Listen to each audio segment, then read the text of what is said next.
It started with a man who wasn't a soldier. He wasn't an engineer, a general, or even someone with a formal education in war. He was a farmer, the kind of man who fixed his own tractors, welded his own fences, and thought about problems while standing in the middle of his fields, staring at the horizon. But in the spring of 1944, that farmer came up with a stupid idea. A trick involving nothing more than a piece of wire. And that idea, as laughable as it sounded at first, ended up changing how American Sherman tanks fought Germany's mighty Tigers, making them destroy those armored beasts 3 times faster than before. To understand how something so simple could make such a difference, we have to go back to the desperate months when the Allies were trying to claw their way across Europe. The Sherman tank was the backbone of the American armored forces. Fast, reliable, and easy to produce. Thousands rolled off assembly lines every month. But it had one deadly flaw. Its armor was too thin. Its gun was too weak. And against a German Tiger, the Sherman was little more than a tin can with a cannon. German Tiger tanks could sit half a mile away and knock out Shermans with one shot. Their thick steel armor shrugged off most American rounds like raindrops. Sherman crews nicknamed their vehicles Ronsons, after the lighter brand, because, as they grimly joked, they light up the first time, every time. Imagine being one of those tankers, hearing the metallic echo of your gun firing, seeing your shell bounce off the Tiger's front plate, and then realizing that the next second could be your last. The Tiger's 80 mm gun would roar, and your world would vanish in fire and smoke. The American military knew it had a problem. Engineers scrambled to design new guns, better armor, improved tactics. But war doesn't wait for factories. And on the battlefield, ingenuity often came not from laboratories, but from men desperate to survive. That's where the farmer's story begins. He wasn't in uniform when his idea first took shape. Before the war, he'd been known in his small Midwestern town as the man who could fix anything with wire. Broken axle? He'd wrap it in baling wire. Leaky pipe? Wire and a bit of tin. His neighbors laughed, calling him the Wire Man. But his contraptions worked.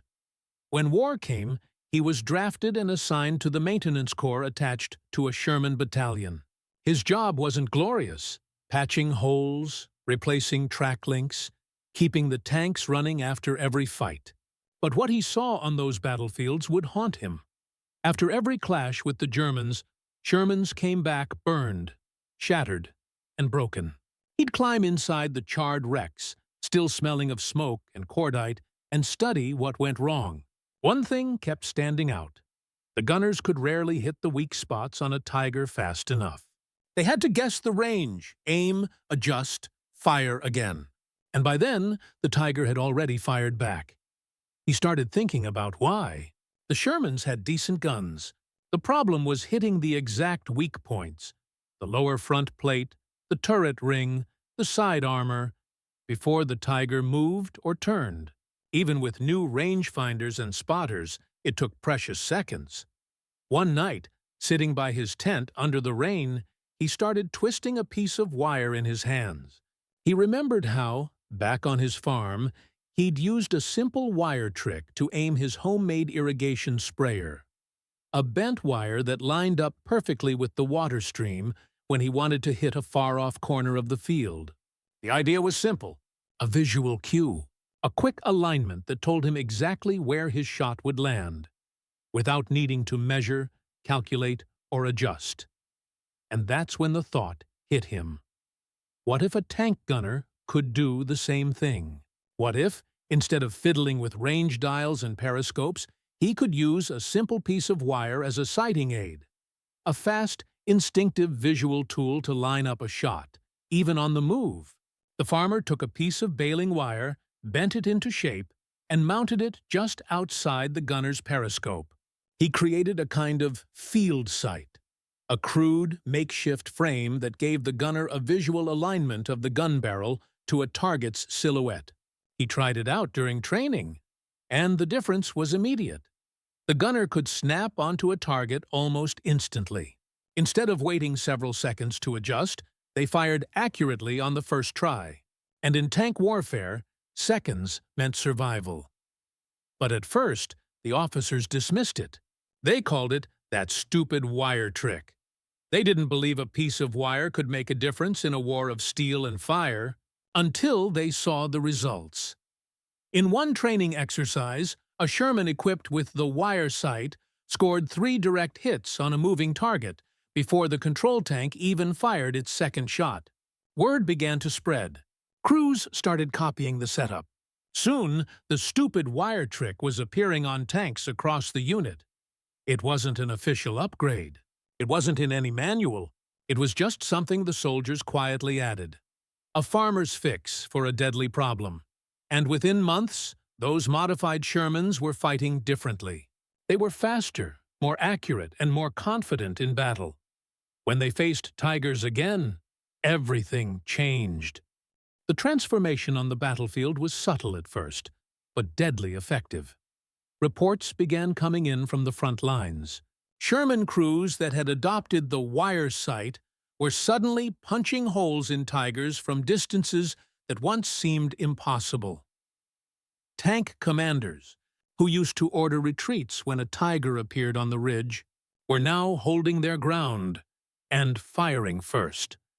What had started as a farmer's curiosity had quietly turned into a tactical revolution. The secret was speed. Not just the speed of the tanks, but the speed of reaction. Before, a Sherman gunner had to go through a careful process. Spot the target, estimate the range, adjust the turret elevation, and then fine-tune the aim. By the time the shot was fired, the enemy had usually moved or fired back. But the wire frame changed everything. It gave the gunner an immediate visual guide. By knowing how the wire lined up with the barrel, he could snap his aim directly onto the most vulnerable part of the Tiger. The turret ring, the driver's plate, or the rear armor. That crude wire became a shortcut for instinct. It turned complicated aiming into muscle memory. Some crews even refined it further. They added small marks on the wire for common ranges, 400 yards, 600 yards, 800 yards, based on what they'd learned in combat. It wasn't scientific, but it worked. In tank duels, those extra seconds meant survival. One gunner later said, "With that wire sight, I could hit a Tiger before it even turned its turret toward us." Another crew joked that they didn't need fancy optics anymore. Just a piece of wire and a farmer's stubbornness. By late 1944, when the Allies pushed through France and into Germany, the wire trick had spread far beyond that one battalion. It popped up in photographs, in after-action reports, even in field maintenance notes. Commanders noticed that units using the modification had higher kill ratios and lower loss rates. But officially, the U.S. Army never adopted it. There were regulations, procedures, paperwork, and, of course, pride. No one wanted to admit that a farmer's improvised wire could outperform carefully designed military sights. Still, the soldiers didn't wait for approval. They simply kept using it. There are field diaries describing it in Normandy, in Belgium, even during the Battle of the Bulge. Crews twisted wire from wrecked vehicles, ration boxes, or even barbed wire fences.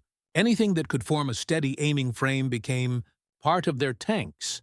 The wire sight turned the Sherman's biggest weakness, its lack of range-finding tech, into something almost instinctive.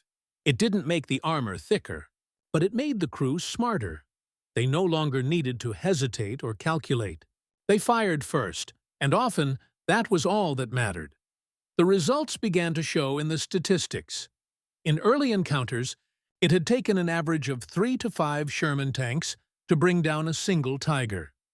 But by early 1945, in certain veteran units that had adopted the wire modification, that ratio dropped dramatically.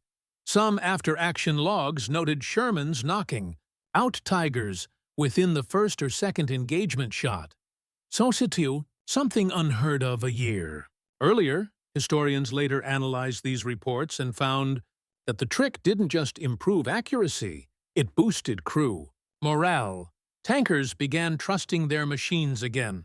They believed they could win, even against the most feared weapon the Germans had. And that belief, that confidence, made them more aggressive, more coordinated, and more willing to fight back. It wasn't just a technical improvement. It was a psychological one. Interestingly, German reports from late 1944 began to reflect confusion. Tiger crews complained that American tanks were hitting too fast, that they no longer wasted shots. They assumed new guns or radar-like rangefinders had been introduced. In reality, it was just a piece of bent wire. One story from December 1944 describes a Sherman platoon ambushed near the Hurtgen forest. 3 Tigers opened fire from concealed positions, knocking out the lead Sherman instantly. The surviving tank commander ordered his gunner to return fire, but they couldn't see the Tiger's full profile through the smoke. Using only the wire sight's frame, the gunner aimed at where he guessed the turret ring was, just above the shadows. His shell struck dead center. The Tiger's ammunition ignited, and the explosion lit up the forest. In seconds, the stupid wire had turned the tide of the ambush. Later, when the crew examined their tank, the commander wrote in his logbook, "I don't know who invented this, but it saved us." There was another twist, quite literally. As more units adopted the trick, some mechanics realized the wire could also serve a second purpose, as a crude stabilizer indicator. Shermans were notorious for bouncing when firing on the move, and precision was nearly impossible unless stopped. By observing how the wire frame vibrated or lined up during movement, some crews learned to time their shots between bumps, something even the early stabilizers couldn't manage perfectly. In a way, that farmer's wire was doing the job of a future fire control system. Simple, rugged, and reliable. It's one of those forgotten details of war that never made it into the history books. No blueprints, no patent, no medal ceremony, just an idea that worked. Passed from tank to tank, whispered between crews, spreading through necessity and trust. Even after the war, when tank technology leaped forward, veterans remembered it fondly. Some recalled recreating the trick during training with newer tanks, just out of habit. Others said they missed the simplicity, that feeling of connection between man, machine, and aim. Decades later, military historians and model enthusiasts noticed those strange bent wires on period photographs of Shermans. At first, they thought it was damage or debris, but as more evidence surfaced, the truth emerged. Those were the remains of the farmer's trick. The stupid wire that made Shermans fight like hunters instead of prey. And yet, for all its brilliance, few people ever learned the name of the man who came up with it. Because in the chaos of war, credit rarely survives the smoke. But what did survive was the legacy of his thinking. That every soldier, no matter how ordinary, has the power to see a problem differently. That sometimes a small idea, a twisted piece of wire, can shift the balance between life and death. And as the war dragged into its final brutal months, that humble invention would face its greatest test, when Shermans went head-to-head with Tigers in the frozen ruins of Europe. That's where the farmer's stupid idea would prove just how genius it truly was. By the winter of 1945, the world around those Sherman crews had turned to ice and ruin. Germany was crumbling, but its tanks, the Tigers and King Tigers, were still prowling the forests, waiting for ambushes that could halt entire divisions. The Allies needed to push forward, but every road, every village, every stretch of open ground could hide death in steel.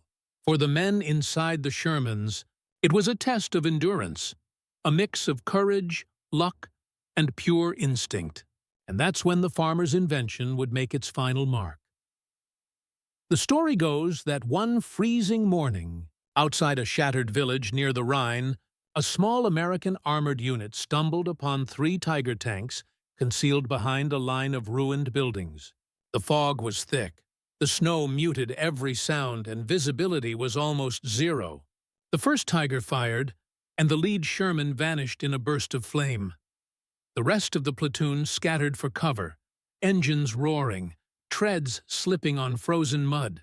In one of those tanks sat the farmer himself, now promoted, now commanding his own crew. His stupid wire trick was still fixed to the side of his gunner's sight. Through the haze, he caught the faint silhouette of a Tiger turret turning toward them. There was no time for range-finding, no time to stop and aim the old way. "Use the wire," he told his gunner quietly. The gunner lined up the Tiger's outline with the wire's curve, just as they'd practiced so many times before. He fired once. The shell streaked across the fog and struck the Tiger's side armor. Not enough to pierce, but enough to make it turn. That was their moment. The farmer shouted, "Now!" The gunner re-aimed, lower this time, just above the tracks, right into the engine bay. The second shot hit home. A jet of flame burst from the Tiger's rear. The sound thundered across the valley like a cannon echoing from the heavens. The crew watched in silence as the giant enemy machine slowed, then exploded, its turret lifting clean off. When the smoke cleared, 2 more Shermans, using the same wire trick, finished off the remaining Tigers with precision that stunned even their commanders. In under 5 minutes, the ambush had been reversed. 3 Tigers destroyed. Not one Sherman lost after that first shot. Word of the encounter spread fast through the ranks. Soldiers began calling it the farmer's revenge. For the first time in the entire war, men who once feared the Tigers felt something different: confidence. Because they had learned that intelligence, courage, and creativity could overcome even the strongest enemy. After the war, as tanks rolled home and the world tried to rebuild, the farmer went back to his fields. He didn't seek fame. He didn't write about it. He simply returned to the land that had taught him to see problems differently, to fix what others thought couldn't be fixed. But those who served with him never forgot. Some told his story decades later, about the humble mechanic who saved their lives with nothing more than a bent wire and an idea.